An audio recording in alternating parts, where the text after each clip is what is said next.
Selamat pagi anak-anak. Pagi, Selamat pagi, Bu. Bu. Ibu. Gimana Ibu. kabarnya? Baik, Bu. Baik, Bu. Semangat kan? Sehat, Bu. Semangat, Bu.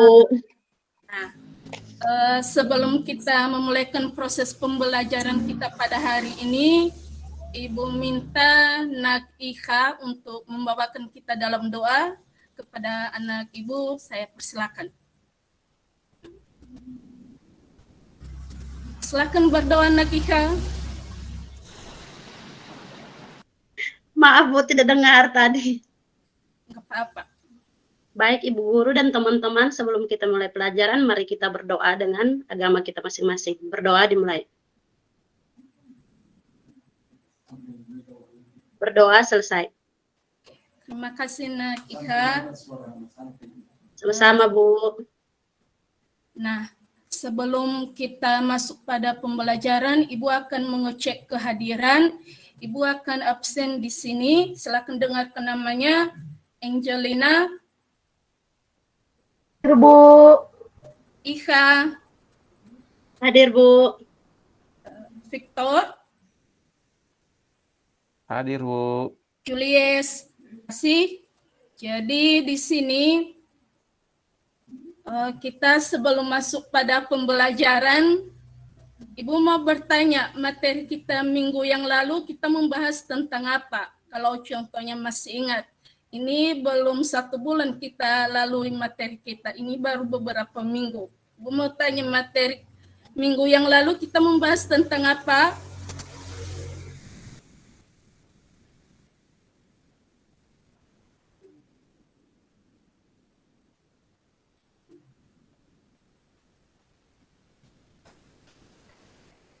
Harus fokus ya, tidak boleh ada yang tidak fokus, konsentrasi pada pembelajaran kita hari ini.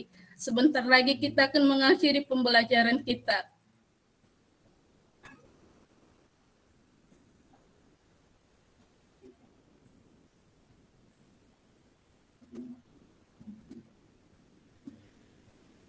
Kelas 10, bagaimana?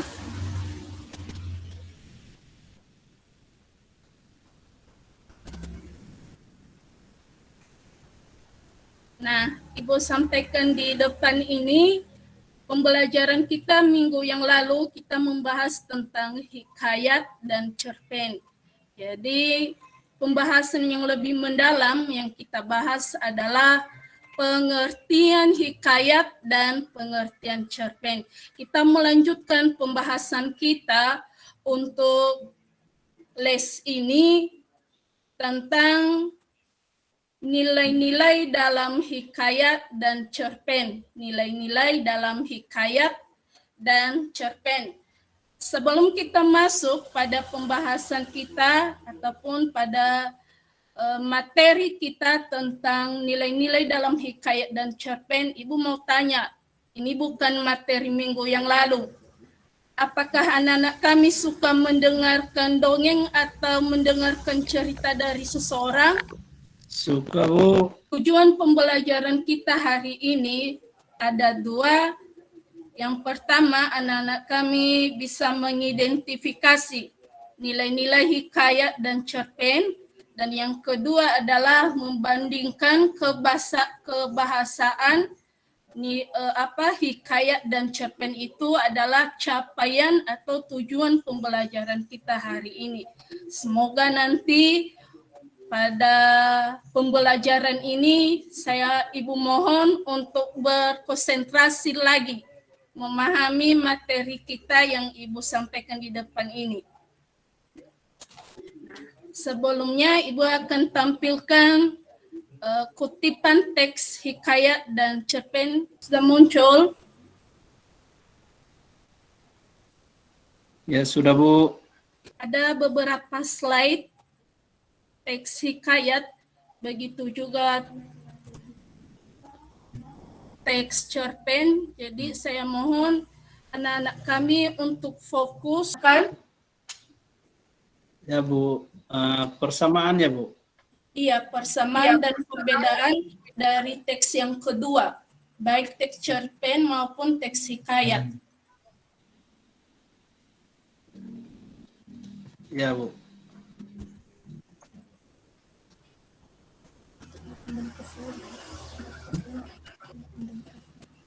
Untuk persamaannya, menurut saya sama-sama punya tokoh di dalam cerita, Bu. Oke, terima kasih. Tadi persamaan atau perbedaannya, Bu? Dua-dua. Oh, Dua-dua. dua-dua. Dua persamaan dan perbedaan hikayat dengan cerpen dari teks yang sudah Ibu tampilkan tadi. Kalau menurut saya, Bu, setelah saya baca, kalau hikayat ini dia lebih menggunakan bahasa Melayu ya, Bu. Tapi kalau cerpen ini dia menggunakan bahasa Indonesia. Jadi lebih mudah untuk dipahami. Begitu menurut saya, Bu. Terima kasih. Kita berikan dulu aplaus buat anak kita, Victor, anak Ibu Victor.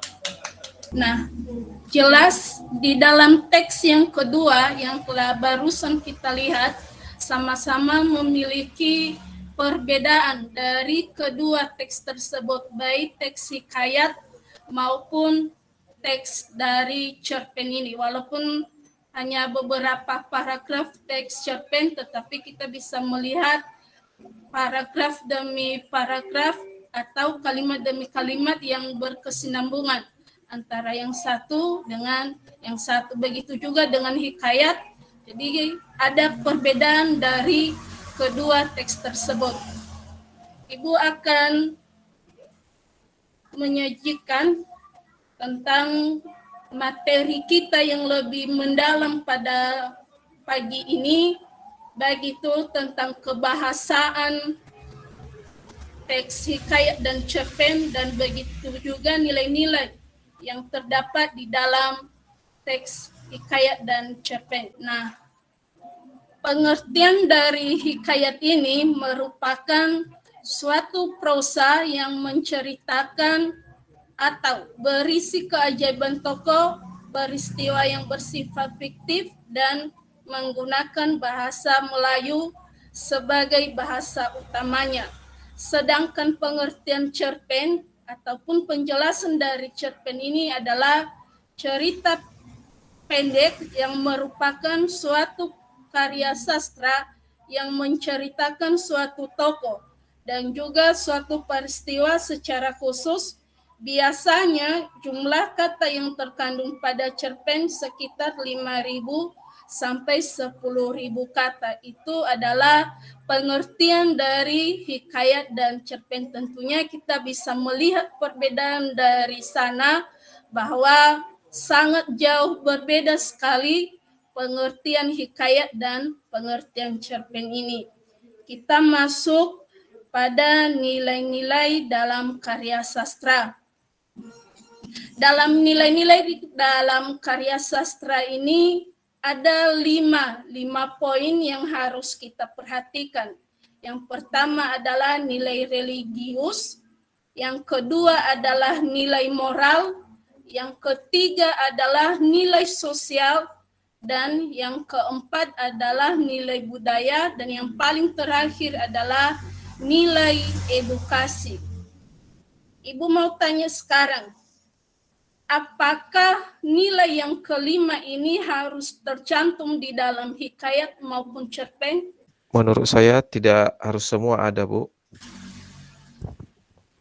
Terima kasih. Benar sekali yang disampaikan oleh anak-anak kami tentang nilai-nilai dalam karya sastra. Yang kelima poin ini tidak harus tercantum di dalam hikayat maupun cerpen. Ini nanti sebagai tugas kita bersama melihat berdasarkan teks yang kedua tadi, baik tentang teks hikayat si miskin maupun teks cerpen tentang taman rahasia di rumah kakekku. Ada tadi teks yang kedua, jadi ini nanti yang menjadi tugas kita bersama-sama menentukan nilai-nilai yang terdapat pada hikayat, begitu juga cerpen, dan jikalau memungkinkan kita nanti masuk pada kebahasaan dari teks hikayat dan cerpen. Dalam hikayat perlu kita perhatikan bahwa ada 3 poin kebahasaan hikayat yang sangat penting yang harus kita ketahui bersama. Yang pertama adalah penggunaan majas, yang kedua adalah penggunaan konjungsi, dan yang ketiga adalah penggunaan kata arkais. Yang paling terakhir pembahasan kita yaitu kebahasaan cerpen. Nah, di sini ada 6 poin atau 6 bagian yang harus kita perhatikan bersama di dalam kebahasaan cerpen ini. Tadi di kebahasaan hikayat ada 3 poin yang harus kita perhatikan. Di dalam kebahasaan cerpen ini ada 6 poin. Yang pertama adalah berisi kata sifat yang mendeskripsikan tokoh, ada contohnya di sini. Begitu juga nomor 2, berisi kata pendeskripsian latar waktu, tempat, dan suasana. Nomor 3, menggunakan kalimat langsung dan tidak langsung untuk menulis percakapan yang di dalam cerpen. Yang keempat, bisa menggunakan gaya bahasa konotasi. Kelima, biasanya kalimat yang digunakan adalah bahasa yang tidak baku dan tidak formal. Dan yang paling terakhir adalah bisa menggunakan gaya bahasa perbandingan, gaya bahasa pertentangan, pertautan, dan juga perulangan. Jadi itu pembahasan kita hari ini tentang nilai-nilai dan kebahasaan dalam hikayat, begitu juga kebahasaan dalam cerpen. Ibu sudah membagi kelompok di sini. Ibu bukan pilih-pilih kasih, tetapi Ibu susun nama-nama kelompok ini, Ibu acak. Jadi silakan kalian dengarkan masing-masing nama kelompoknya. Ibu sudah bagi, kalau di sini ada sampai kelompok 3, jadi dalam setiap kelompok itu ada yang jumlahnya 4 orang dan ada juga yang jumlahnya 3 orang. Yang pertama Angelina, Ika, Victor, Julius. Yang kedua Parman, kelompok kedua Parman, Niat, Intan. Kelompok yang terakhir Yudi, Utin, dan Sufernikasi. Jadi dari LKPD yang sudah Ibu bagikan, di situ ada menentukan nilai-nilai kebahasaan dan nilai-nilai yang terkandung dalam hikayat dan cerpen. Ibu beri waktu di sini sampai 10 menit. Bagaimana, sudah muncul teks hikayat?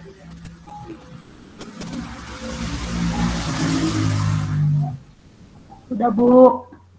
Bagaimana, kelompok 1 sudah siap atau masih belum? Iya, Bu. Ya. Nilai-nilai yang sudah kami dapatkan dalam hikayat si miskin ini, yang pertama itu adalah ada nilai agama, Bu. Nilai agamanya itu tentang percaya kepada Tuhan. Kemudian nilai yang kami temukan berikutnya itu adalah ada nilai sosial. Ada dalam kutipan itu karena kasihan dengan si miskin, orang-orang yang bersimpati padanya, ada yang memberikan buah mangga, nasi, baju, dan buah-buahan lainnya. Itu yang kami dapatkan, Bu. Oke, terima kasih kelompok 1.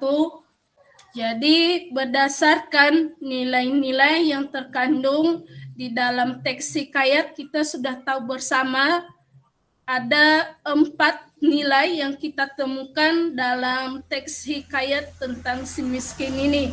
Yang pertama adalah nilai moral, yang kedua adalah nilai budaya, yang ketiga adalah nilai religius atau nilai agama, dan yang keempat adalah nilai sosial. Jadi yang kelima ini pastinya kita bisa mengelompokkannya masing-masing. Berarti ini nilai hikayat, nilai religius sampai nilai budaya, dan nilai edukasi kita belum menemukan di teks hikayat. Kita menemukan, Ibu mau sampaikan, kita menemukan nilai edukasi di dalam teks cerpen, walaupun hanya dalam satu paragraf, jadi ini dalam bentuk kutipan langsung atau teks yang singkat, yang judulnya adalah teks Taman Rahasia di Rumah Kakekku. Nah, sebelum kita mengakhiri pembelajaran kita hari ini, Ibu mau bertanya, apa pembelajaran kita hari ini? Apa yang kita bahas hari ini?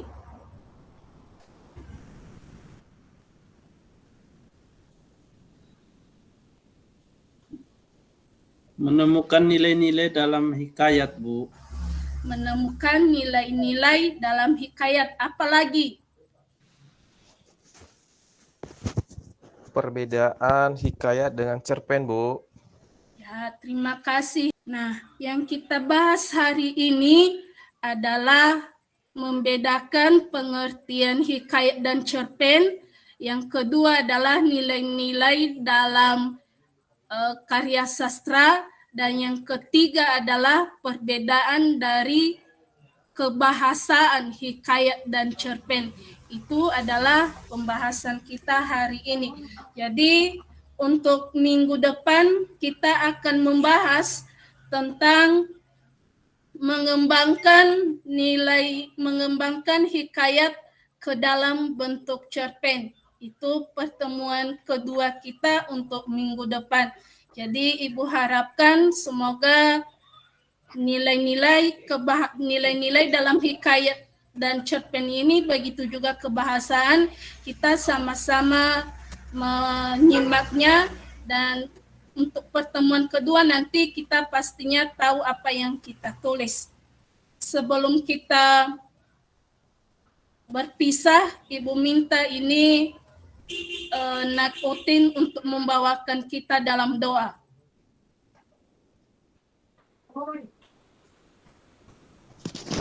Baiklah teman-teman, untuk mengakhiri pembelajaran hari ini, marilah kita berdoa menurut agama dan keyakinan masing-masing. Berdoa dimulai. Berdoa selesai.